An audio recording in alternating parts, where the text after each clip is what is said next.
Ini saya akan membahas film Gerakan 30 September atau sering disebut G30 SPKI. Film ini disutradarai oleh Arifin Nur yang dirilis pada tahun 1984.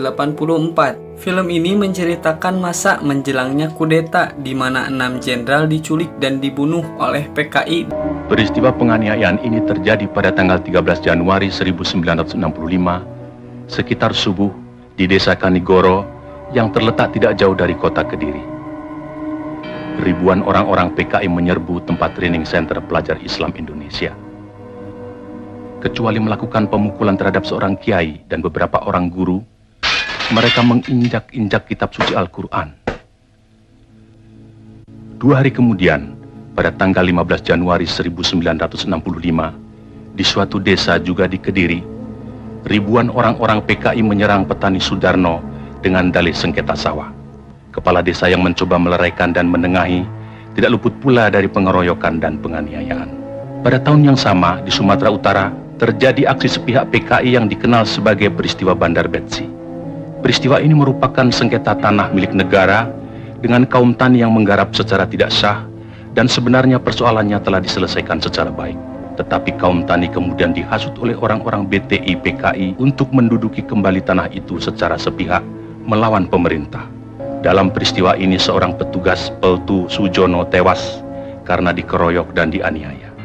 Aksi-aksi sepihak yang didalangi PKI ini juga terjadi di Indramayu, Boyolali, Klaten, dan berbagai tempat lainnya di Indonesia. Sementara itu, sebenarnya pada bulan Desember 1964 terungkap adanya dokumen tentang rencana perebutan kekuasaan yang akan dilakukan oleh PKI. Namun oleh PKI dokumen itu dikatakan palsu dan malah menuduh balik bahwa fitnah itu sengaja disebarkan oleh lawan politiknya, yaitu Partai Murba yang Trotskist, dalam hal ini Khairul Saleh dan Sukarni. Juga dokumen yang semacam pernah tersiar menjelang pemberontakan PKI Madiun tahun 1948 yang juga disanggahnya namun kemudian terbukti benar. Dalam rangka persiapan gerakan perebutan kekuasaan negara, Partai Komunis Indonesia PKI membentuk Biro Khusus pada tahun 1964. Tugas Biro Khusus ini adalah beri tugas oleh pimpinan PKI untuk menyusun gerakan 30 September 1965. Sementara itu pula, atas saran Perdana Menteri Republik Rakyat Cina Zhou Enlai, PKI melancarkan tuntutan pembentukan Angkatan Kelima, yaitu agar buruh tani dipersenjatai. Tuntutan PKI ini tidak mendapat dukungan kecuali dari pimpinan Angkatan Udara Auri, Menteri Panglima Angkatan Udara Omar Dhani. Sebaliknya, Menteri Panglima Angkatan Darat Letnan Jenderal Ahmad Yani secara tegas menolaknya. Karena menurut perhitungannya, pembentukan Angkatan Kelima akan menimbulkan keruwetan dalam garis komando maupun pengawasan kekuatan bersenjata di Indonesia. Oke guys, kita ke alur ceritanya. Film dimulai memperlihatkan negara Indonesia yang berada dalam kekacauan. Rakyat hidup dalam kemiskinan, sementara yang kaya memamerkan kekayaan mereka. Ya, seperti lagu, yang kaya semakin kaya, yang miskin semakin miskin. Pada kala itu, Presiden Republik Indonesia yaitu Insinyur Soekarno dalam keadaan sakit parah. Bahkan dokter yang merawatnya yang berasal dari Cina memvonis bahwa Insinyur Soekarno akan mengalami kelumpuhan dan bisa mengakibatkan kematian. Setelah mendengar vonisan dari dokter Cina tersebut, Aidit, Syam, dan kepemimpinan Partai Komunis diam-diam berencana untuk mengkudeta Dewan Jenderal. Mereka merekayasa cerita bahwa Dewan Jenderal sedang mempersiapkan kudeta bila Presiden Soekarno mati. Rekayasa tersebut digunakan sebagai alasan untuk kudeta mereka sendiri. Mereka berencana untuk menculik 7 jenderal yang dikatakan sebagai Dewan Jenderal, yaitu Jenderal Ahmad Yani, Jenderal Abdul Haris Nasution, Jenderal Haryono, Jenderal S. Paman, Jenderal Suprapto, Jenderal D.I. Panjaitan, serta Jenderal Sutoyo.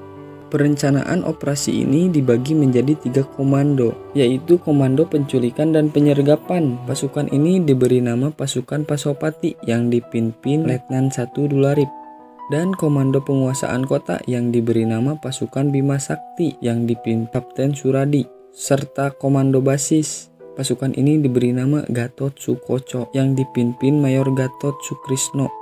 Semua pasukan ini di bawah pimpinan Letnan Kolonel Untung.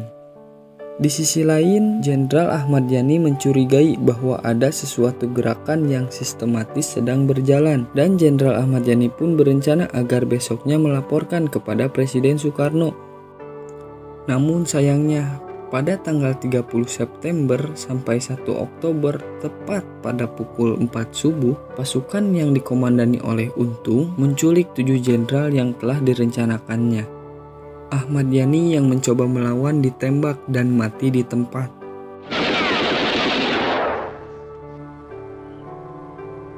Sedangkan Jenderal Ahana Sution berhasil melarikan diri dengan melewati tembok. Namun putrinya yaitu Ade Irma justru tertembak oleh pasukan PKI. Sementara asistennya yaitu militer Pierre Tandean dengan cepat dia ditangkap dan dia mengorbankan dirinya untuk melindungi Nasution dengan mengaku bahwa dirinya lah Jenderal Nasution.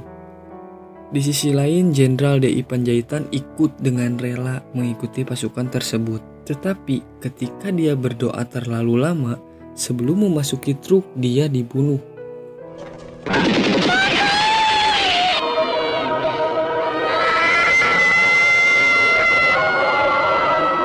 Sedangkan 4 jenderal yang tersisa dibawa ke Camp G30 SPKI di Lubang Buaya.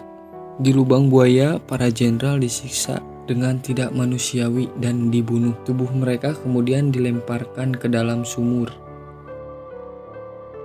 Pagi berikutnya, anak buah Kolonel Untung mengambil alih kantor RRI dan memaksa staf di sana untuk membacakan pidato Untung dan mengumumkan pembentukan Dewan Revolusi yang menyatakan bahwa gerakan 30 September bergerak untuk mencegah kudeta oleh Dewan Jenderal. Soeharto yang dibangunkan pagi buta membantah pengumuman Untung. Dia menyatakan dengan tegas bahwa tidak ada Dewan Jenderal dan membuat catatan-catatan tambahan tentang hakikat gerakan 30 September. Karena ada kekosongan kekuasaan, dengan meninggalnya Yani, Soeharto mengambil kendali sementara Angkatan Darat dan mulai merencanakan serangan balik dengan anak buahnya. Bahwa saya telah mengambil komando dan pimpinan sementara Angkatan Darat agar tidak terjadi kekosongan pimpinan. Namun bagaimanapun Soeharto tidak mau memaksakan pertempuran. Soeharto malah menyatakan bahwa ia akan memberikan pengumuman lewat radio yang disampaikan setelah pasukan yang setia kepadanya merebut kantor RRI. Pengumuman ini menguraikan situasi kala itu, menggambarkan gerakan 30 September sebagai kontra-revolusioner dan menyatakan bahwa Angkatan Darat akan berurusan dengan kudeta ini.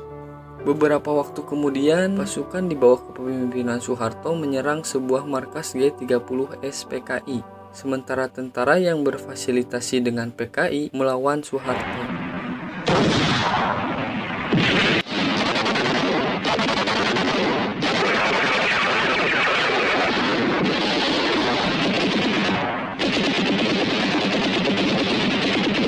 Singkat cerita, pasukan Soeharto pun berhasil membantainya. Namun pemimpin PKI itu lolos dan melarikan diri.